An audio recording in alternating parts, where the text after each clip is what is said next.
This broadcast is part of the IC Robots radio network. Visit icrobots.com for this and many other nerd/nostalgia-related podcasts. You won't be sorry for long.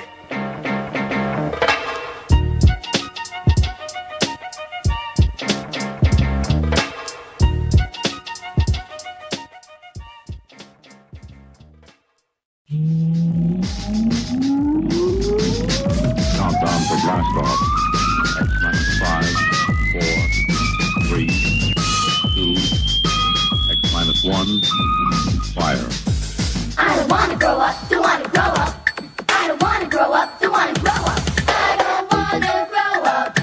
I'm a Toys R Us kid.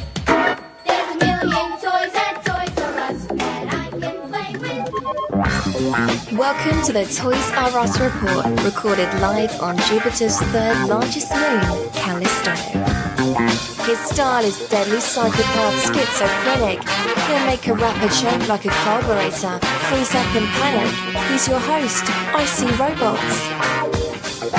Greetings, Earth people! I am from Jupiter. It is me again, IC Robots. I am not a hero, but I do sacrifice a bit of my week each and every week to make your week a bit less week. And this week, I think it's going to get a lot less week. We're going to start off with a bit of a wrestling talk. I went to see a show at the Cow Palace, New Japan Wrestling. Then we're going to talk about Ant-Man. We're going to talk about, man, there's going to be so much fun stuff on this episode. I don't even know what to tell you. You're going to have a great time. DJ Icebrg 13 actually hit the ones and the twos and made us a new jam. Let me find it here on the drive.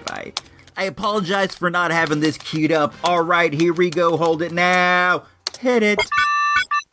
Meanwhile, in another part of town. Come in. What do you mean? So I had to apply some pressure. How much pressure, Ronnie? The limit. What do you mean? The limit. What do you mean? The limit. You are listening to the Toys R Us Report. We were born to be who we are. The bright light from a distant star. Iceberg, Ensign Kate. Yeah, I see you back there. Hey, how's it going? That was Dynamite. Perfect. We're getting more and more adjusted every week. Iceberg, thanks for that jam. That was what he told me was just like a basic drum beat that he cooked up with some Power Records on the top. I think he said it was from Kojak, a Kojak record. Man, he's into those Kojak Power Records. It's wild to think that they even made such a thing. Power Records were so great. Power Records, Peter Pan Records. These are those story records they used to have back in the good old days, where you would follow the adventures of Kojak along in a audio form. You'd see him go and you'd see him fight crimes. I think in this one, when dude says the limit, I think that he means he killed the guy. I think that he's asking him, how far did you take it? And he's like, I took it to the limit. That's sad. Maybe that means he didn't kill him. Maybe he only took it to the limit, not to the limit and beyond. I don't know. Either way, it's wild. I can't even imagine something like this being produced nowadays. Imagine a kid's record based off like CSI, and you have like the adventures of like Dave Caruso, and he's talking about what went on. Was he in CSI? I don't even know. Was it CSI Miami?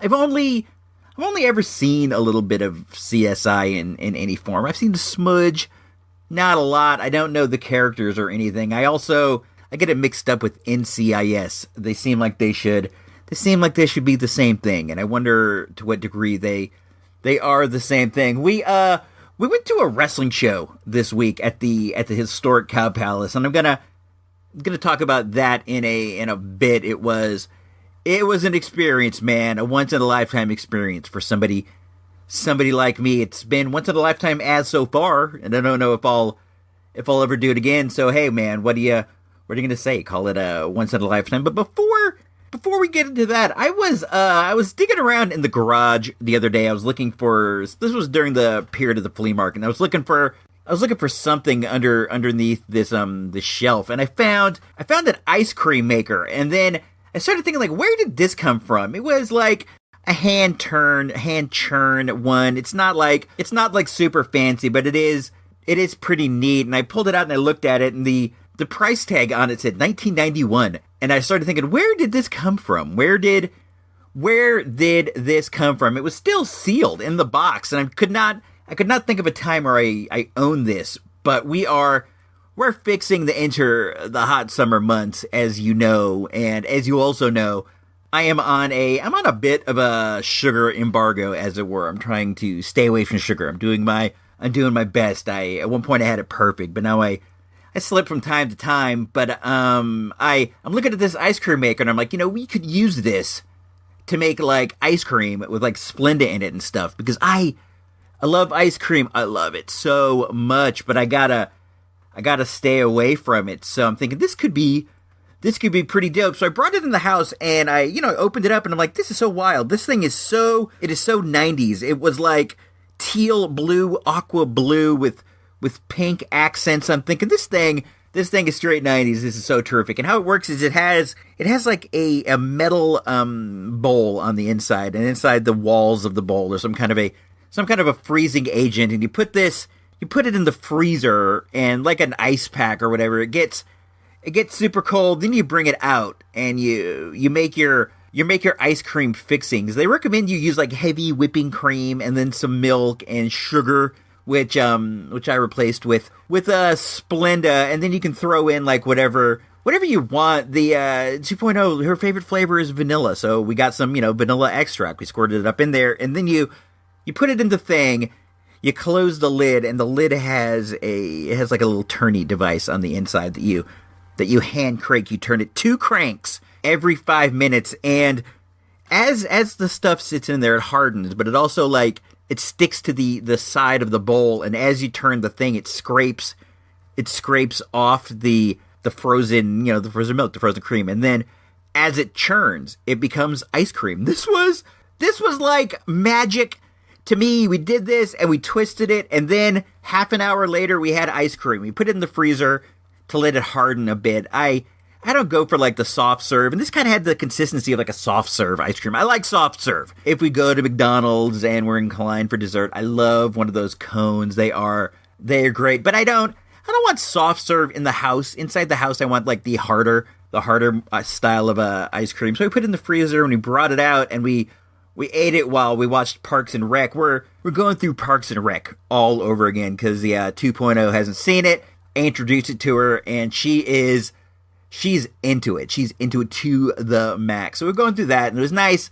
It was nice to have this ice cream that we made as a family. Since then, I made strawberry ice cream. I cut up some strawberries, and I put it in the blender and made some like strawberry puree, and I put it all together. And this thing is the greatest. I am saying to you guys, if you see one of these ice cream makers at like a thrift or at a store at a decent price, it is worth it. It's like magic. You do it, you follow the instructions, and then you have ice cream. I know it's just ice cream. Ice cream is just frozen milk, but it seems like magic to me because I have never made it before. Well, now I have, and I'm going to be Mr. Ice Cream. I'm moving into this. I dig it. We're trying to think of ways we can substitute that heavy whipping cream because that's like a lot of calories. We're thinking maybe we might try like a Greek yogurt as a substitute. We're thinking maybe like soy milk in place of the regular milk. I don't know. We're batting some things around. We want to get this to as like a low a calorie count as we possibly can. That's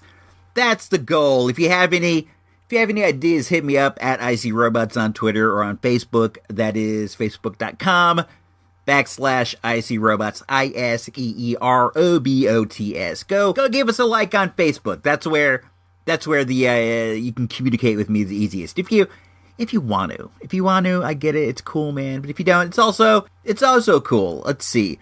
What else is going on? I don't know. I haven't heard from Johnny 5 this week. I haven't heard from Johnny 5 or actually AB Silver. He's usually the one that contacts us to tell us Johnny 5 wants to talk to us. He declined to run his ad this week, his Johnny Coin ad. He said he didn't want it to get played out before the big ICO initial coin offering. Is that a thing? I don't know. The Johnny coins are gonna they're going to change the world, according to him. I don't know if I see it myself, but weirder things have happened. We're going to move into something a little different. We're going to talk some wrestling. I went to see an NJPW New Japan Pro Wrestling show at the historic Cow Palace in Daly City. That's kind of near San Francisco. If you're not in the area, you head that way. You go, I think you actually go past San Francisco, and it's on the other side. So we went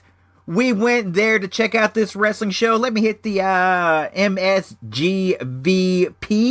Mr. Sensational Gino Vega podcast wrestling alert, which he has been so nice to let me use right here on the show. Let me find the button. Hit it. Warning. We are now going to talk about professional wrestling. Warning. Wrestling talk is about to begin. Warning.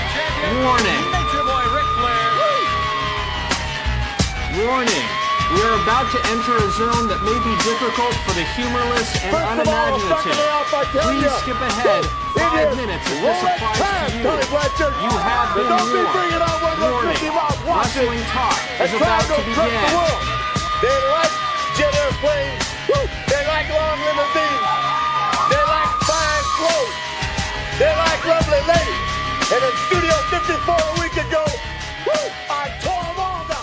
I want to thank Mr. Sensational Gino Vega for the use of that wrestling alert. I like to throw that on there to let people know that I'm going to talk about wrestling, because I know everybody in the world doesn't like wrestling, but I think that you should stick around for the story, because more so than it is a story about wrestling, it's a story about me and something I did, and I kind of think you guys probably like my stories. And this is going to be, I had a fun time. I had a really good time, and I'm just going to dip into it. The show that we went to see was the New Japan Pro Wrestling G1 special live at the Cow Palace. The Cow Palace is it's a famous arena in Daly City. Some like to say it's in San Francisco, but it's actually in Daly City, which is like, it's right next to San Francisco. They're like practically connected, but the Cow Palace is a famous arena for hosting many a prodigal, powerful wrestling event over the practically like the same thing. Daly City is almost like a neighborhood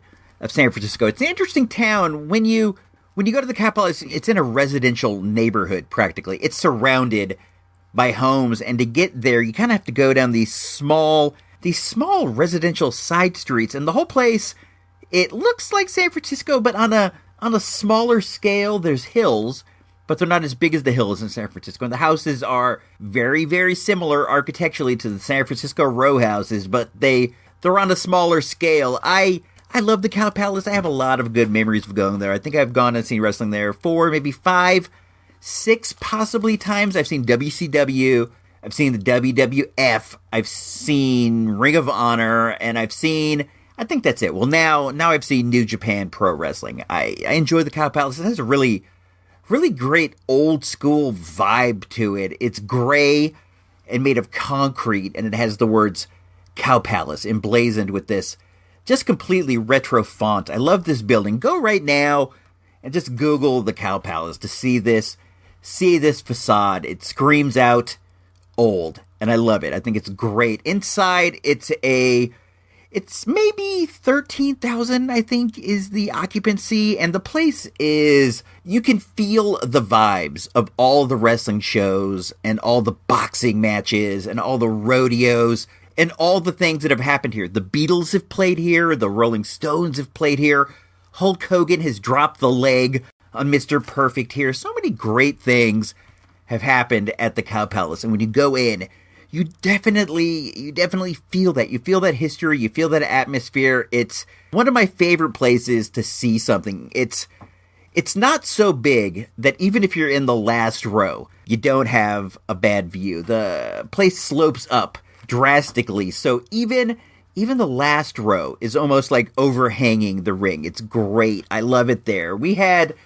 I think we were in the third section. The first section that was elevated was our locale. We had a nice seat on the row. I could see everything, maybe better than any wrestling show I've gone to that was on a big scale, not like indie shows, but like on a big major league scale. This was the best view I've ever had. It was terrific. New Japan, as you can probably tell from their name, is a Japanese company. They've recently kind of like started dipping their toe into running shows in the United States. I think it's the third. I think they did 2 in Long Beach and now this one, but it may be like more than that, but I'm not sure. I only really follow New Japan on a superficial level. I hear people talk about it on wrestling pods, and from time to time I'll watch it on Axis. Axis, the cable channel, has them on, I believe it's Friday, and they have run a few of their bigger shows, and I'll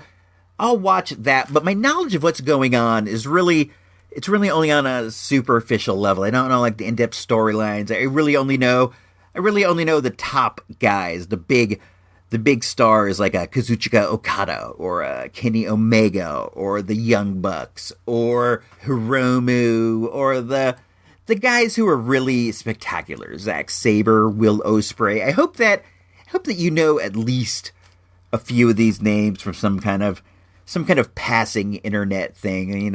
You see so many things go by on the internet that there's bound to be some wrestling going by you. And New Japan they're getting a bit hot on an underground level. They're sort of moving up to the point where if they could get a couple nice pops, they might move into the outskirts of the mainstream eye. It's possible. They have gear at Hot Topic nowadays, which is something when I was a wrestling fan back way in the day, I never thought I would see the day where New Japan merchandise was available in my shopping mall, but it's weird. Every once in a while you'll see somebody walking around with a New Japan shirt. It's wild to me. They were so, I'm not gonna say obscure, because people who liked wrestling did like them, but they're kind of tapping at the underneath of the bottom of the mainstream, and that's interesting to me. I was really looking forward to this for a long while. I knew a few other fools who were going. Gino Vega was going. My man Chris from the comic store was going, and I was kind of thinking it might be cool to try to catch up with some of these dudes in the parking lot before the show. I was going to wait till I got there and then hit them up, but we got stuck on the side streets in like the biggest traffic jam, and we barely made it to the show at all, so I wasn't able to hit up any of those fools, which was a bummer. I was messaging a bit with Gino Vega during the show, and I messaged Chris a little bit. I was curious where they were sitting. They were more to near the ring than we were, let's say. They sprung for the nice seats, and I dig that, but they were each one. They were going with the bros, but I was going with the fam, so instead of being one, I was in fact 3. Yes, the wife went, and yes, 2.0 went. We turned this into a family venture. You might go like, hey man, why'd you bring your daughter to see wrestling? They don't like that. And I'm just like, well, let's try to introduce her to something that may be a bit outside of her wheelhouse. And she did, in fact, turn out to enjoy it quite a bit. The show was being blasted live on TV, and they were presenting this at like a pay-per-view quality, and they had these really great entrance videos for all the dudes, and this was a big show for them outside of their home base, so they laid it all on the line. They had all the big stars, they had all the big presentation. Good old JR, Jim Ross himself, and Josh Barnett were doing the announcing. The show had a real big feel to it, and I myself, I've only gone to like arena shows and stuff. I've never seen a pay-per-view. I've never attended a Raw Live or whatever, so I don't usually get that big time vibe, and this definitely had it. It's cool when you look down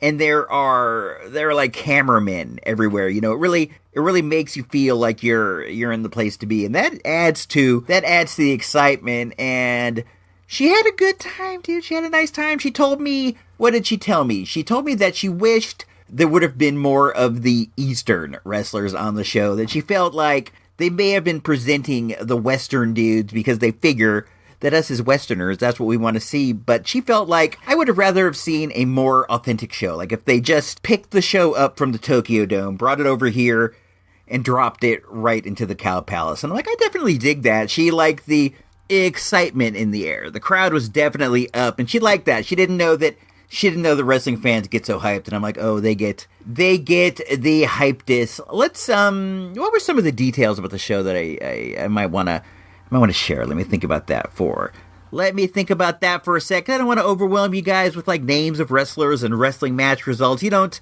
come here for that. I don't know what you come here for at all, but I know it's not to hear that Juice Robinson beat Jay White for the New Japan Pro Wrestling US title. You don't want to hear that. I think you want to hear my take. So we got there, we found our seats, we had nice seats, we sat down. We were like a little bit late, but the process to get through the gate was pretty easy.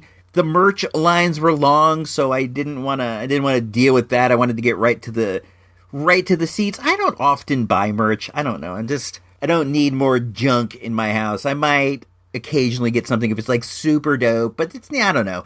I'm not really like a merch guy. I collect G.I. Joes. I don't. Maybe if I went to like a G.I. Joe show, I might buy some merch, but I don't know if I will at a wrestling show. So we bypassed that. We headed to our seats. When we got in there, there was a Bullet Club faction. Factions are like a big deal, it seems, in New Japan. There's like the Suzuki Goon. There's the Los Ingobernales. There's all these different posses, and the Bullet Club is one of the bigger ones. They're the ones who like especially have merch over in Hot Topic, and they also have like this really aggressive fan base. I don't want to say aggressive like physically or anything, but they're the ones who are screaming the hardest. They're the ones who are definitely like providing a lot of the action at something like this. This is how a typical Bullet Club fan dresses. They'll wear like denim jeans, a Bullet Club shirt, and then a vest, like a denim vest with all kinds of like pins and Bullet Club patches on it. Maybe like a Young Bucks hat. That's the gear of a Bullet Club guy, I guess. I saw a billion dudes that were all dressed like that, and I'm not saying it's a bad thing. Do your thing. I dig it, man. It's a wrestling show. Dress like a wrestling fan. Do your thing. But that's a big thing that you see. What was I saying? Oh yeah, we got there and the BC was wrestling against some other guys. This was like an opening match. It was pretty fun. The energy was up. We had night seats. Oh yeah, we went to a mall before we went to the show. We went to the Serramonte Mall, which is a few miles away from the Cow Palace. The Kid 2.0 wanted to go to the store called Daiso. It's like a Japanese dollar store. It's kind of fun. We went to the Daiso store there before the show, and we saw so many Bullet Club fans at the mall. There were all these dudes walking around in their denim vests with their patches and their pins, and I'm not saying it's a bad thing. I'm just saying it's something that I saw. If you happen to be a Bullet Club fan, hey man, more power to you, dude. I'm not going to say that I'm not a fan of the Bullet Club. I guess I don't know. They seem like they drive a lot of the interest to New Japan, so that's all good in the hood. But what did I get at the Daiso store? I got a sponge that looked like a piece of bread. I got a sponge that was shaped like a dolphin. I don't know what it is with the sponges. I was just over in the sponge section, and I saw these ones, and I am sometimes responsible for the dishes down there on the Earth base, so it might make it a little more fun to do the dishes with a sponge that looks like a piece of toast. I don't know. It probably won't, but it might. It definitely will not. It will not hurt to try. So we did that, and we got some barbecue chicken in the Serramonte Mall. It's good to eat before these kind of things. It takes a lot of energy to be a fan. So I macked on some chicken, and we went over to the show. I had a good time. You don't need to know anything more than that, I guess, when it really comes down to it. I had a good time. The kid had a good time. It seemed like Gino Vega had a good time. I don't know if Chris from the comic store had a good time, but I will imagine that he did. Some of these matches I saw were really, really, really terrific. Like I said earlier, I've never been to a high profile show like this before. Usually I'll go to like these non-televised arena shows, and while the wrestlers are out there working hard, they're not working to the level they are if something's being shown on TV. These guys were killing themselves. There was this one match between this guy named Hiromu and this guy from Mexico named Dragon Lee. I think Dragon Lee is actually the Mexican lightweight champion. He was facing the Japanese light heavyweight champion in a champion versus champion bout. And they tore it up. There were so many flips. They were jumping out of the ring. They were doing all kinds of... They were doing leaps and things that I would never in a million years consider doing. I would never jump off the top of the ropes down to the floor. I'd never do that in a million years. And these guys did it a million times. It was crazy. Craziest match I've ever seen in my life. And then in the main event, which was Cody Rhodes versus Kenny Omega, they had ladders. There were tables. It was crazy. At one point, the announcer, good old JR, Jim Ross, got knocked down, and Josh Barnett, he's the co-announcer, and Josh Barnett has background in MMA. He fought in the UFC. He was the champion of Pancrase. He's fought in Pride. Dude is as legitimately as tough as they come, and his cohort is JR. When JR got knocked down, he got into the ring, and he's like, I'm going to beat somebody up. I was flabbergasted. I was tickled pink. I never thought I'd get to see Josh Barnett run in the ring and threaten Jay White, but he did. This is another guy that our dude Gino Vega really likes. This dude named Switchblade Jay White. I think he's from New Zealand. He's from New Zealand or Australia. I kind of think he's New Zealand, but this guy has a gimmick, I guess, that he's going to stab you with a knife, and he has pants that look like bandages. I don't know what it is, but Gino Vega's nuts for this dude, and when Josh Barnett ran up and threatened him, I'm like, this is crazy, I can't believe it. I had a really good time. I was exhausted by the end, though. It gets hot in there, man. Old arenas have a lot when it comes to atmosphere, but they lack in amenities, and it was hot in there after a while, especially because the place was full of wrestling fans who were jumping up and down, freaking out, having a good time. I did eventually go and try to get some merch. I wanted to pick up a shirt for the wife. They had this one shirt that was like Golden State Warriors colors. It was Golden State Warriors blue with the yellow Lionhead, New Japan Lionhead logo. And then on the back it said NJPW 74. Like it was a jersey shirt. I wanted to get that, but by the time I got there, they only had triple and quadruple X, that's a pretty big shirt. They didn't have any of the smaller lady sizes. What am I going to do? I did my best. I did, in fact, do my best because I went to not just this booth, but the other booth. And they had none at either. So what are you going to do? I got a pretzel. I actually bought 2 pretzels, one for the wife, one for the kid. We ate those. We had some popcorn. I had lemonade. And overall, I had an amazing time. It was a hoot and a half. If New Japan Pro Wrestling, for whatever reason, comes near where you are, I cannot recommend it high enough. It was a super fun time. Even though I didn't get to see Gino Vega, even though I didn't get to see my man Chris from the comic store, I did get to see some great wrestling, and in the end, that's way more important than that. So let's go into At the Movies, in which we are going to talk about Ant-Man. Oh my goodness, that's fine. Cow Palace. You can go to the men's room in the Cow Palace. That's a wonderful name in San Francisco because the Cow Palace is someplace that I would be proud to call my home. Cow Palace is someplace that I'd be proud to bring my gal. Because obviously if you live in San Francisco and you are going out with gals, obviously they belong in the Cow Palace. I saw one, the only thing she was missing was antlers. She would have been in season, Jack. In a moment, At the Movies without Ebert, Siskel, or even that dude Roper, but you've got IC robots, so that's something, right? We unleashed something powerful. We have to stop her. If you want to do something right, you make a list. 1, we have to team up. 2, we're gonna have to fight Ghost. 3, we're gonna track down Ghost. That seems like it should be part of 2. 2A. Watch this. Oh, also, we have to save the world. That's major. We can't forget that.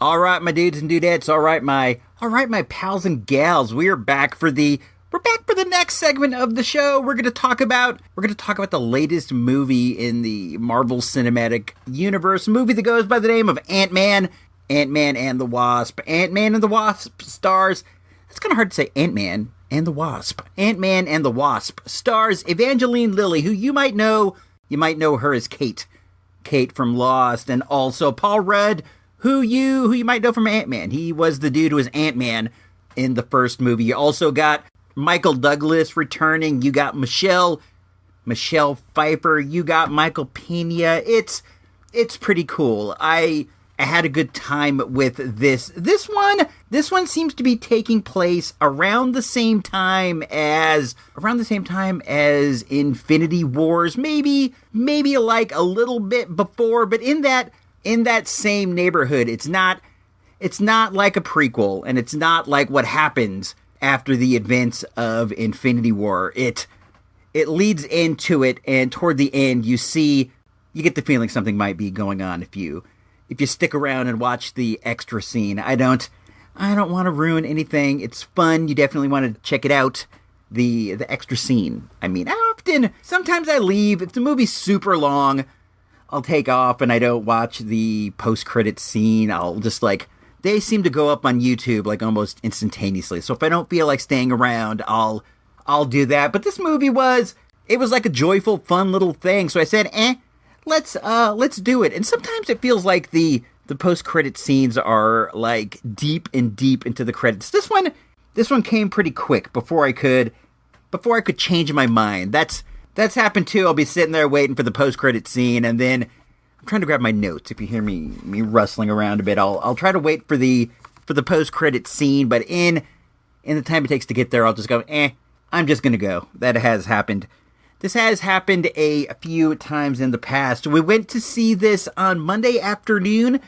Usually we'll see these Saturday or Sunday, but the wrestling show happened, and then it was just a busy weekend. There were so many things going on that we had to push it back to Monday. That messed up the recording schedule and everything. So that's why you're getting it this week instead of last week, like I promised. You get what you get, and you don't throw a fit. They used to say that to 2.0 in kindergarten, and I found that to be such a way to carry yourself through life. You get what you get. Don't throw a fit. Don't worry about what other people are getting. Don't worry that you didn't get enough. You get what you get. Work with what you got. So that's what we're gonna do on this one. I thought this was cool, man. This was real lighthearted. It didn't go for too long. There wasn't a lot of really bad things happening to our characters. It had some good comedy. Marvel movies always have comedy, but the comedy doesn't always hit. Recently, Thor, the last Thor Ragnarok, the comedy totally hit. That was the one that was directed by my dude, Taika Waititi. Taika Waititi.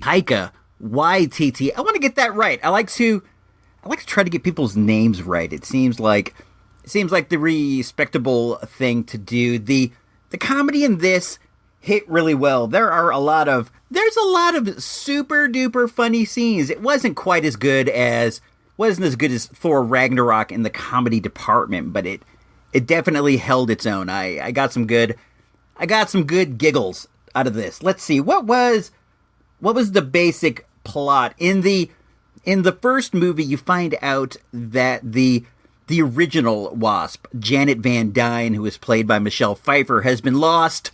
She's been lost in the microverse. I forget what they call it, the quantum realm. I can't remember. They lost her when she shrunk down too small and couldn't come back, and they thought that she was dead, but now they think she's alive, and they're on the mission to go and find her. All the while, they are on the run from the government because of what happened during the Civil War. In that movie, Captain America led a team of dudes against the government-sponsored Avengers team of Tony Stark, and all the dudes on Cap's team were declared war criminals, and they're all on the run. And on that team was Paul Rudd's Ant-Man, the Falcon, I believe, called in Ant-Man. They bumped into each other once.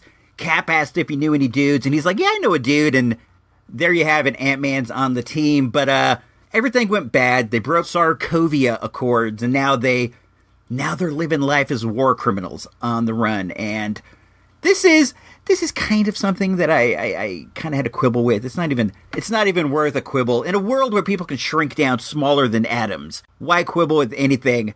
But Paul Rudd was a one-time felon who got convicted and found guilty of war crimes. Breaking the Sokovia Accord was considered a war crime, and his punishment was 2 years house arrest with 3 years parole. In this movie, when it starts off, he's on house arrest and he's getting ready to finish his sentence. Michael Douglas and Kate from Lost, their relationship with Ant-Man also paints them as war criminals. They're the dudes who supplied him with the weapon in which he did his war crime, that weapon being the Ant-Man suit. So they're on the run, and all the while they're trying to rescue Michelle Pfeiffer from the quantum realm, or the microverse. I forget what it was called. There's a lot more to it than that. The movie has a villain, of course. There is a new villain introduced into the Marvel Cinematic Universe. That is a villain known as the Ghost. The only place that I know the Ghost for in the comic world is during Bendis' run of the New Avengers, and in this storyline, Norman Osborn has managed to move up the government and is now in charge of S.H.I.E.L.D., which he has renamed Hammer. And while in charge of Hammer, he wants to get his hands on Tony Stark's armor. So he calls in this dude, the Ghost, who can break through any kind of security system. He can just phase through walls, and he brought in this guy Ghost to go inside there and open the door from the inside so that he can have his way with these armors. And one of the things I remember, I'm trying to do this just straight from memory. One of the things I remember about that little tale of the Ghost is that I think it was Victoria Hand who was Norman Osborn's assistant. I think she made some kind of a comment about how the Ghost was creepy and had some kind of an odd odor. That's my only time remember seeing this character in the comics. In this, they've sort of flipped the script, and the Ghost is played by a gal. I don't think things like that even matter. As long as they get somebody who's really cool to fill the role, that's all they care about. And they got a really cool actress to take over the lead of the Ghost. And this gal goes by the name of Hannah John Kamen. And in checking her credits, I saw that she has been in Star Wars. She was in Star Wars Force Awakens. She played a First Order officer, and she was also in Game of Thrones. I watch Game of Thrones. I've seen every episode, but I'm not a Game of Thrones scholar, so I don't know who she was on the show, but I liked her. I liked her as the Ghost. She has kind of an interesting look. I don't know, there's something just creepy about her, and she has this eerie coolness that played well into the character. I dug her a lot. Also Morpheus is in this. He plays Bill Foster, who is Marvel's Goliath. So you get two new characters that you've never seen before, Goliath and the Ghost, two G and G's, which is, that's always fun. It's fun to see somebody new. I was really looking forward to this from the jump. I'm a big fan of Evangeline Lilly. I used to watch Lost religiously, and Kate was my favorite character. I've always thought that she had a lot of potential as an action actress. She has this seriousness about her, this quiet seriousness and this sadness, and she seems I don't know, she's really fit, so I think she should be good at throwing side kicks and drop kicks and punches in the face. I've always wanted her to have this career as an action actress. So when I found out she was really going to get into it as the Wasp, I was thinking that was going to be pretty cool, and it was pretty cool. She brought a lot to this movie. Her seriousness playing against Paul Rudd's silliness. I don't know, his silliness. That's what I actually meant to say. Her seriousness next to his silliness was a nice little contrast. And you got a great performance in this one out of Michael Pena. Michael Pena is Paul Rudd's friend and business associate. They run a security security company together. He's a funny actor. This guy, Michael Pena, is super talented. I'd like to see some good things in his future. I dig this guy. Let's play a quick clip. It's Michael Pena having Michael Douglas and Kate over at his office. He has some Intamin cakes. It's kind of fun. We'll be right back. Wow, Dr. Pym. Like who would have thought that once again, in your hour of need, that you would turn to us, you know? Not me. Help yourself. Hey, what's up with the fancy pastry? We gotta keep the food budget down. Well, what are we supposed to have for breakfast? The oatmeal packets. Oatmeal packets. It's insult. Why is it an insult? Because it tastes like sand. You know why? It's because it's organic. No, That's it's why. not organic. It's sand. It's the most important meal of the day. You know what? You can get creative with it. Break teeth. Put a little brown sugar on it. You put some cinnamon. Put a little honey. Guys, come on, man. We got bigger fish to fry. Is that my desk? Yeah. What? Why do I have such a small desk? Well, because you weren't there when we were choosing desks. You snooze, you lose. Well, I was under house arrest. Yeah. You know what? This isn't even a desk. This is garbage. You found this outside amongst garbage. I got it at a rummage sale. So you save money on my desk? Guys. Hope, please. We need to focus, all right? We got to find that lab already. Jeez. I like that. My dude is telling him to eat oatmeal, much like I do every single day. Oatmeal, 3 slices of turkey bacon, the organic kind. You really can spice it up and make it good. You gotta put like a little dab of Splenda to sweeten it up, and then I use some raisins, which also have their own, natural sweetness. What you're looking to avoid is added sugars. Fruits and things have sugars and whatever, and they're not as bad as like the corn syrup that you would get in an Intamin's cake. He's looking out for his dudes. He's the boss. He has to pay their insurance and stuff. So he wants to make sure they stay all right. He's doing what he can to promote wellness, and that's always a good thing. And I just dig it. I think he's a really funny guy. Michael Pena has this one amazing scene where he recaps everything that happened. In the first movie, he has a very similar recap scene, and they went back to it again in this one because it's hilarious. It's awesome. He has Morrissey jokes. There are numerous Morrissey jokes in this movie, which that absolutely blew my wig back. I'm not even kidding. My wig flapped back because I was laughing so hard at these Morrissey references that kept popping up. If you don't know who Morrissey is, I kind of think you probably do. Morrissey was the lead singer for the Smiths. He's known for his melancholy ballads. There's just something about this dude. I can't even put into words what it is that Morrissey does with his songs. He kind of mopes his way through tunes in this really relatable way. I'm the sun and the air. The shyness that is criminally vulgar. I am sun and air. In listening to that, I don't know how relatable it is in like your day to day, but when you're like a mopey teenager or whatever, this stuff really hits home. I dig it. I'm not like the biggest Morrissey fan in the world. The good old wife is, in fact, the biggest Morrissey fan in the world. She's probably seen Morrissey like 35 times. The kid 2.0 has seen Morrissey more than once. It's like a household thing. You can't avoid it. And Morrissey definitely has his place in the world. I'll say that. And he definitely fits well into this movie. Let's hop over to Tomatoes. Luckily I have it already booted up. I didn't have to go through AOL for this one. So as we speak right now, the critics are giving it a good old 86. That's pretty good. There are 222 total reviews.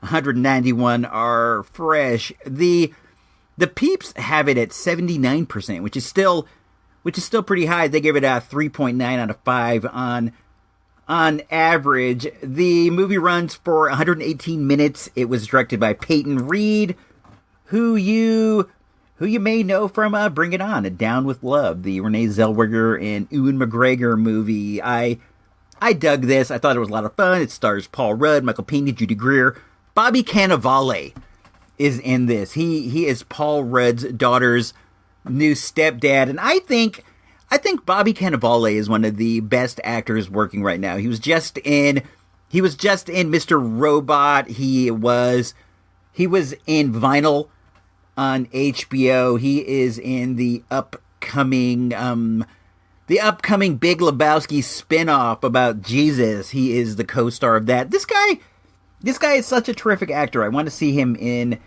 some exciting lead roles. So, with all that said, and everything taken into consideration on the good old-fashioned Source Magazine Mike Meter, with 1 being a dud and 5 being an all-time classic, I am going to give Marvel's latest Man and The Wasp 3.5 mics. 3.5 mics.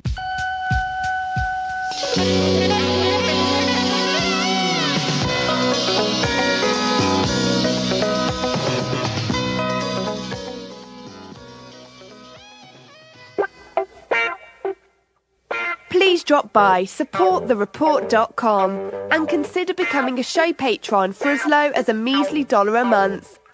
It's the right thing to do.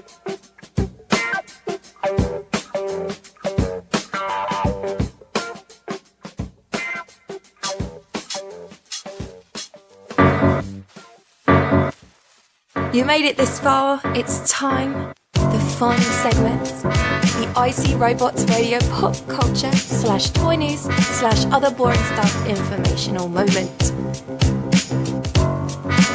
All right, my dudes, we're back for the final segment of the show. Kate, that was awesome. Instant Kate, I appreciate the unique spin that you are putting on these sacred words that have been spoken so many times in the past. This is the final segment of the show. This is the one in which I talk about like things I bought for the most part, things I used to see over at the Toys R Us, which no word on any kind of Toys R Us news this week, but we did get some interesting toy news from Mego. This came out at the Mego meet that they were going to be relaunching the company. Yes, indeed, Mego is back. It's amazing. And then once again this week, the Mego Museum came out with some great news. They had some actual pictures of some of the figures that Mego is going to be coming out with. I recall seeing a I Dream of Jeannie set, like a 2-set with Jeannie and Major what's his name. They got a Harley Quinn, and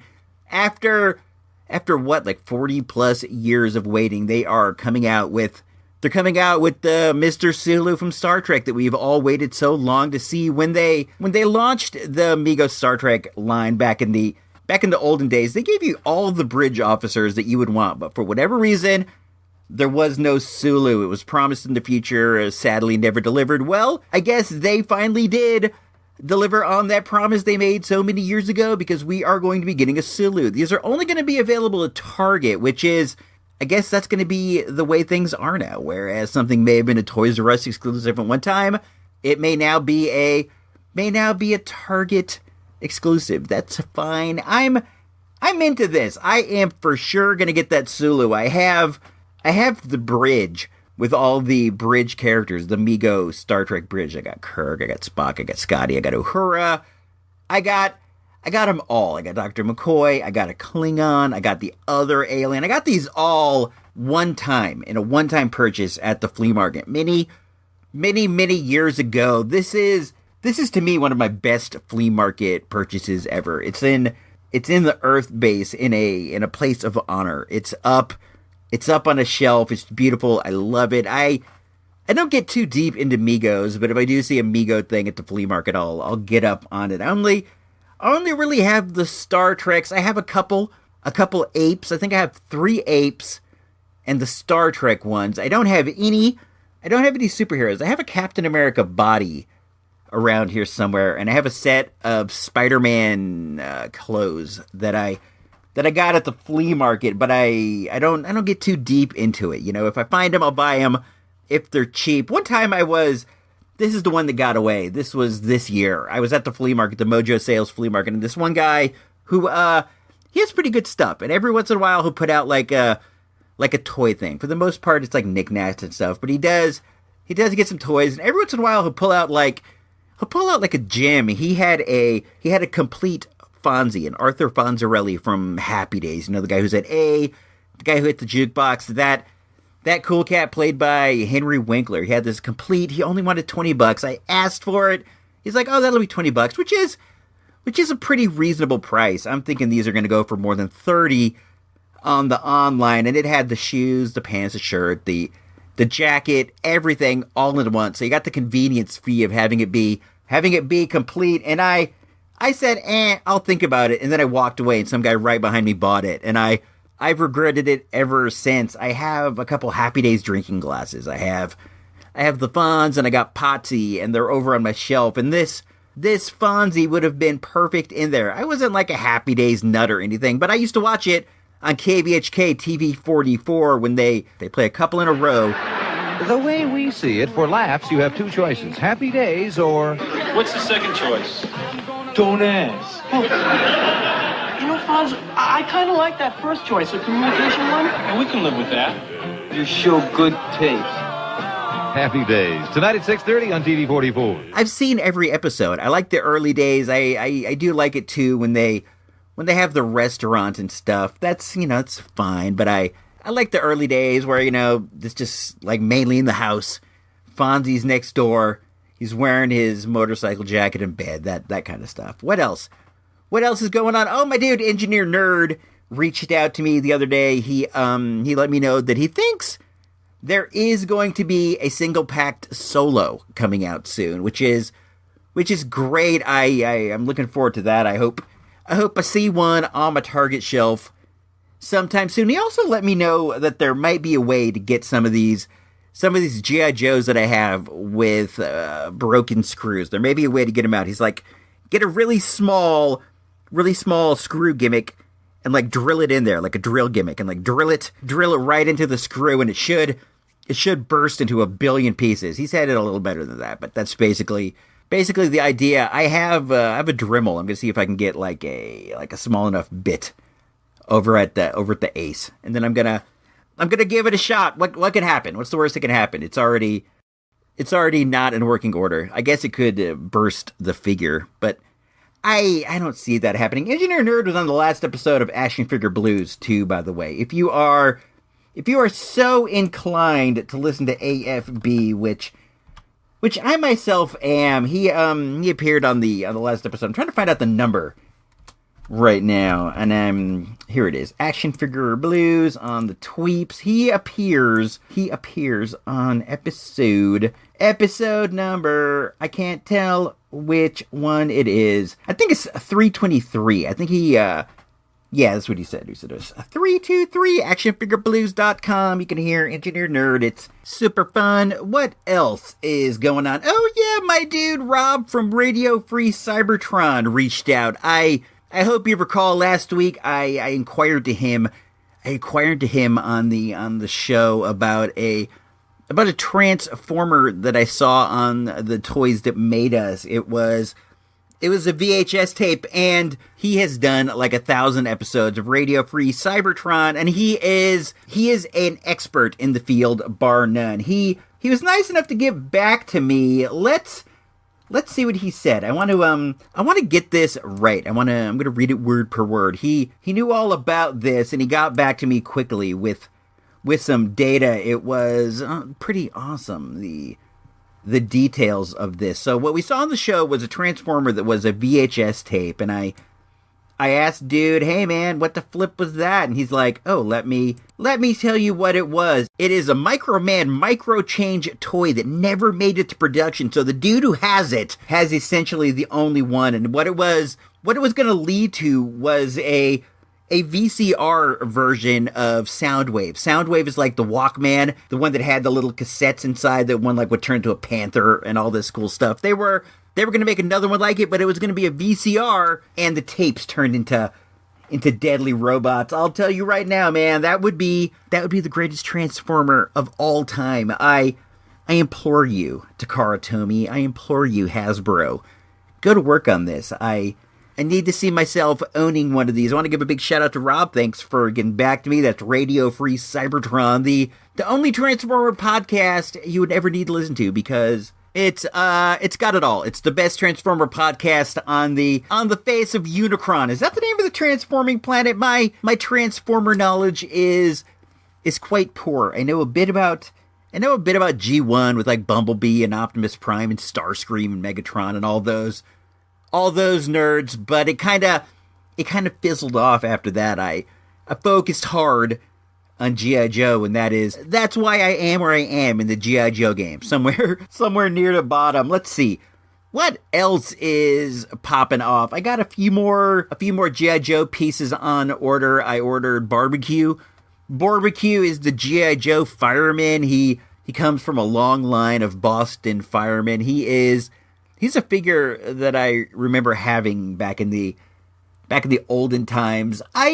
I sometimes wonder how many figures I actually had, like in my heyday of playing, as opposed to how many figures that I pick up over the years of my life. But this is one I definitely remember having. I liked the red and gray color scheme that he came with, and I liked his axe. He came with like a firefighter axe and a backpack with the tube, one of those famous G.I. Joe tubes, and a small handheld device that I would imagine shoots out his flame retardant, whatever it may be. I really dug his axe. That's kind of what drew me to him. I picked up that said axe and his backpack. I already have the figure, and I already have the device that he holds in his hand to shoot the foam. I am happy to complete him. I think that's going to be neat. He's going to look neat on the shelf. I completed Tripwire, the mine detector. He's another one that I can definitely recall having back in the day. I was drawn to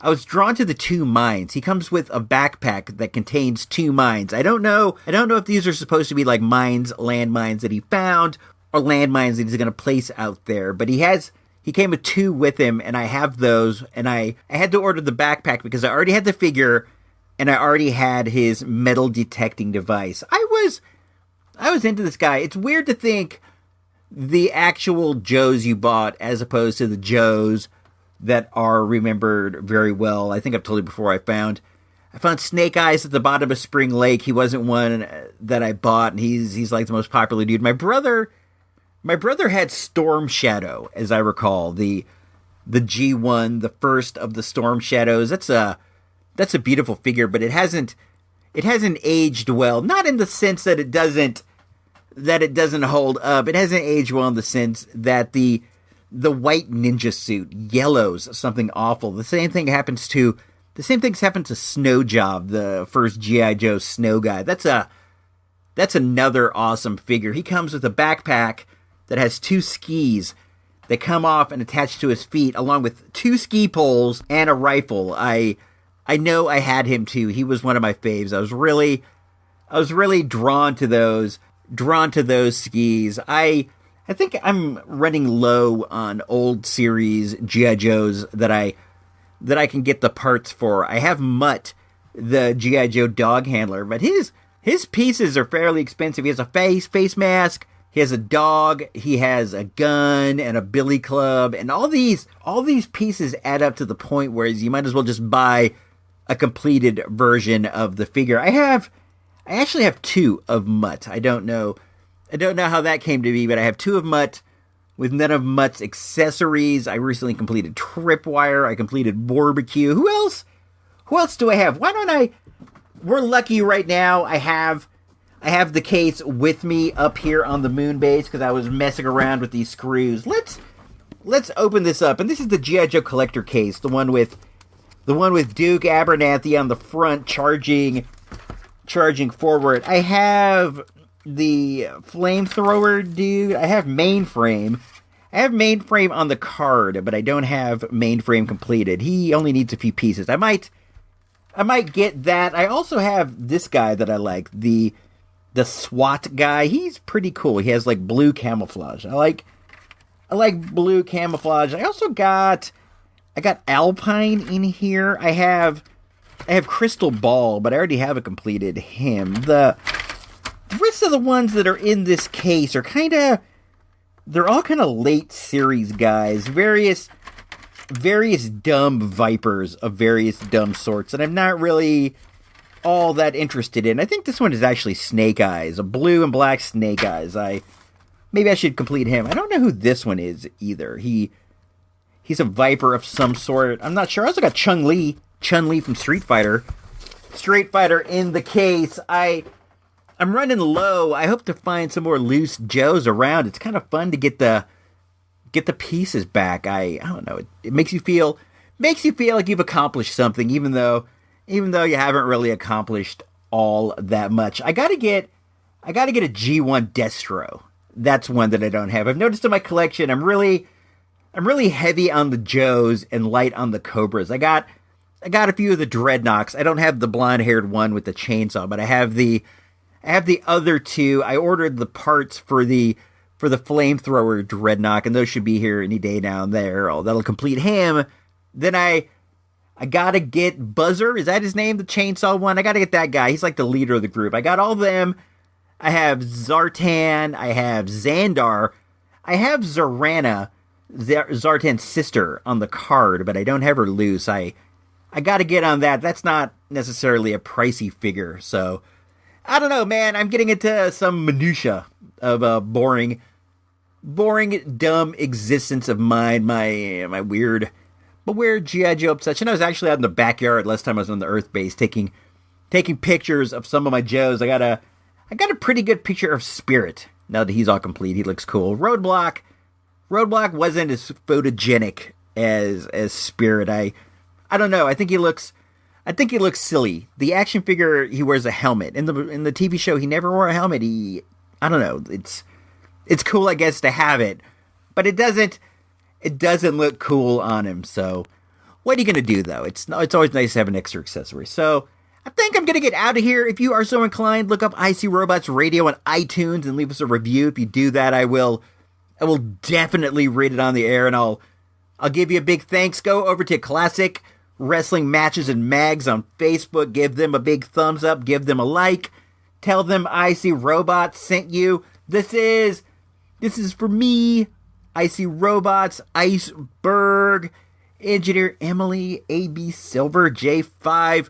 Next week, we may have a bit of a shorter show. The summer schedule's getting a bit tight down on the Earth base. I only work a short shift up here on the station next week, and then I'm heading off to vacation down on the Earth base. Some fun in the sun. We'll talk about that next week. So until then, this is me, IC Robot, signing off. Episode number 161. Man and the Wasp. Until next time, if you don't know, I know.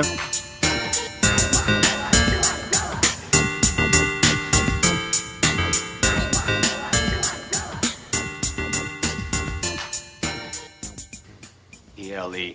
That's right, ELE. What does ELE stand for? Everybody love everybody. Everybody love everybody.